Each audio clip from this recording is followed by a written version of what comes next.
मैं आदरणीय प्रधानमंत्री जी श्री नरेंद्र मोदी जी और आदरणीय वित्त मंत्री श्रीमती निर्मला सीतारमण जी को थैंक यू भी कहूँगा और कॉन्ग्रेचुलेशंस भी कहूँगा कि ये जीएसटी का जो स्लैब्स कम करने का निर्णय है और ओवरऑल जितना भी जीएसटी इंसिडेंस है उसको नीचे लाने के लिए बहुत धन्यवाद भी करता हूँ कि जिससे आम आदमी की एक तरह से खरीदने की शक्ति बढ़ेगी, जिससे बिजनेस को और रोजगार को एक और बढ़ावा मिलेगा। और मुझे लग रहा है कि जो हमने 7.8% ग्रोथ रेट पिछले क्वार्टर में अचीव किया है उससे कई गुना अच्छा हम अगले कई क्वार्टर्स में कर पाएंगे। और मेरा एक ऐसा भी मानना है कि हम 8% के ऊपर भी जा सकते हैं। और मेरा मानना है कि रीजनेबल टैक्स रेट करने से टैक्स अवॉइडेंस और टैक्स इवेजन भी कम होता है। तो मुझे लग रहा है कि ओवरऑल जो टैक्स कलेक्शन है वो भी बढ़ सकता है।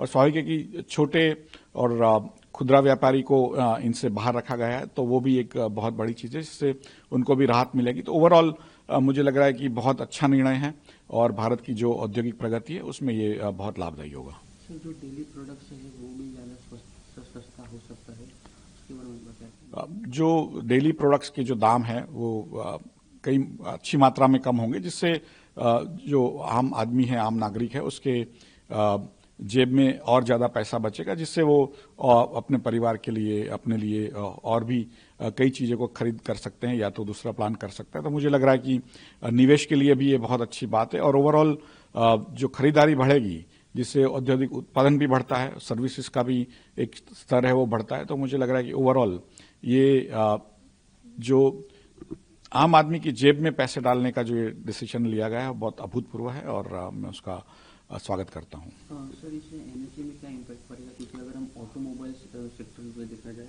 तो उसमें ज़्यादा जो 28% था उसे 18% पे लाया गया है, तो उसका पता नहीं, ओवरऑल हर चीज़ की जो दाम कम होता है, खास करके जो कंज्यूमर ड्यूरेबल्स का, तो वो कंपनियों जैसे ऑटोमोबाइल का है, तो ऑटोमोबाइल कंपनियों का जो मुनाफा बढ़ता है या उनका जो बिक्री बढ़ता है, तो उसके सामने जो स्टील कंपनियां हैं, बाकी जो कंपनियां हैं उनसे वो माल खरीदते हैं तो उनका भी बिक्री बढ़ता है। तो ओवरऑल पूरे भारत में जो औद्योगिक एक्टिविटीज़ है उसमें इसका असर पड़ेगा और बहुत पॉजिटिव होगा, ऐसा मेरा मानना है। रियल इस्टेट में कुछ फर्क पड़ सकता है इसकी वजह से? क्योंकि जो व्यक्ति के हाथ में एक्स्ट्रा पैसा आता है तो हो सकता है कि वो पैसे का एक तरह से बचाएं उनको और निवेश भी करें, अपने लिए घर भी खरीदे या तो स्टॉक में भी निवेश करें, फिक्स डिपॉजिट्स में जाएं। तो मुझे लग रहा है कि ओवरऑल जो हर एक व्यक्ति अपने अपने प्लानिंग के हिसाब से चल सकता है, लेकिन ओवरऑल रियल एस्टेट हो, कोई भी भारत का कोई भी एक इंडस्ट्री या रियल एस्टेट या सर्विसेज का जो एरिया होगा, ट्रैवल, टूरिज्म, सभी चीज़ों पे ये नए जीएसटी फ्रेमवर्क का बहुत अच्छा लाभदायी असर होगा। ये जो जीएसटी का जो निर्णय है उसी की वजह से जो भारत का जो ग्रोथ रेट है आगे बढ़ने वाला है। ऑलरेडी भारत विश्व की सबसे बड़ी और सबसे ज़्यादा ग्रो करने वाली बड़ी इकोनॉमी है। तो मुझे लग रहा है कि ये भारत का जो पहला नंबर है ग्रोथ रेट में विश्व में, वो बरकरार रखेगा और उसको और आगे बढ़ाएगा। गुजरात के सहकारी डेयरी उद्योग से जुड़े 36 लाख किसान परिवार और देश में डेयरी उद्योग से जुड़े 10 करोड़ किसान परिवारों की ओर से हम माननीय प्रधानमंत्री जी और वित्त मंत्री जी का धन्यवाद करते हैं कि उन्होंने जीएसटी की रिडक्शन काफी सारे डेयरी प्रोडक्ट्स पे की है। उससे दूध की खपत पे काफी बढ़ोतरी होगी और कंज्यूमर्स को भी घटी कीमतों पे दूध के प्रोडक्ट्स मिलने से उनके उपयोग में भी बढ़ोतरी होगी। तो इसी तरह किसान और कंज्यूमर्स दोनों का ख्याल रखते हुए सरकार ने ये बहुत ही महत्वपूर्ण कदम उठाया है, जिसके लिए हम उनके आभारी हैं। इसके पहले भी सरकार ने जब डायरेक्ट टैक्स, इनकम टैक्स की रेट्स घटाए तो कंज्यूमर्स के जेब में एक्स्ट्रा पैसे मिले जो खर्च करने थे। तो इसी तरह से इस जीएसटी रिडक्शन की वजह से सभी प्रोडक्ट्स के कंजम्पशन में काफी बढ़ोतरी होगी, खास करके डेयरी प्रोडक्ट्स के कंजम्पशन में काफी बढ़ोतरी होगी, जिससे किसानों को लॉन्ग टर्म में फायदा होगा। तो ये एक बहुत ही बड़ी पॉजिटिव साइन है।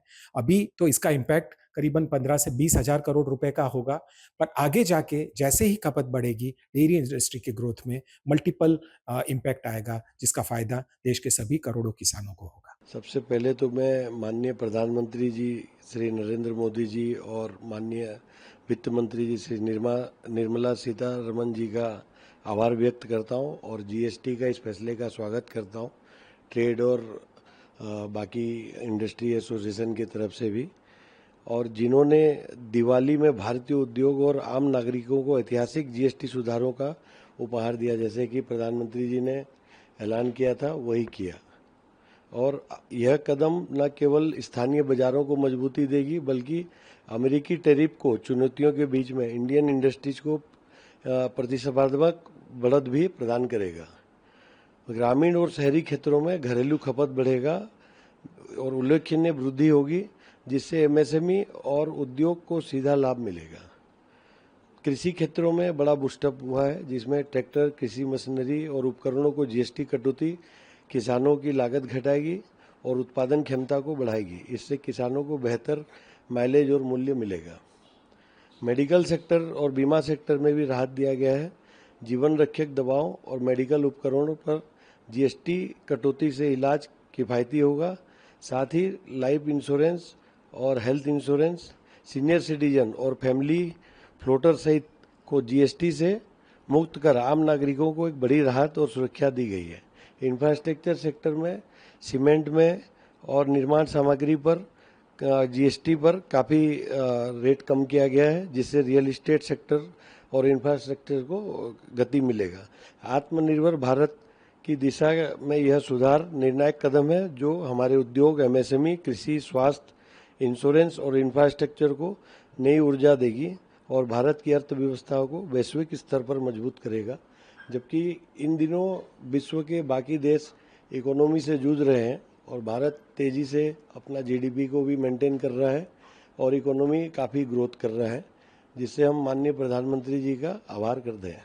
जो उम्मीद रखी जाती थी कि जीएसटी काउंसिल में, और जब ये ऑनरेबल प्राइम मिनिस्टर ने बताए थे कि कुछ रिफॉर्म्स और आने वाले दिनों में और भी रिफॉर्म्स आएंगे और जीएसटी में भी आएंगे, रैशनलाइजेशन होगा और रिडक्शन होगा, तो ये पहला कदम है। हमने कल देखा कि जो एक आम आदमी के लिए जो जो चीजें हैं, जैसे कि इंश्योरेंस में से, हेल्थ केयर में से, लाइफ में से, उसमें से जो जीएसटी की कटौती हो गई है, तो ये बड़ा ही सराहनीय कदम है। That shows the intent. See, initial first step जो है, तो वो अभी और भी इसको ये राह पे हम निकले हैं कि आगे चल के और भी इसमें रिफॉर्म्स आएंगे और भी रैशनलाइजेशन और ईज ऑफ बिजनेस देखा जाएगा। आम आदमी के लिए कैसे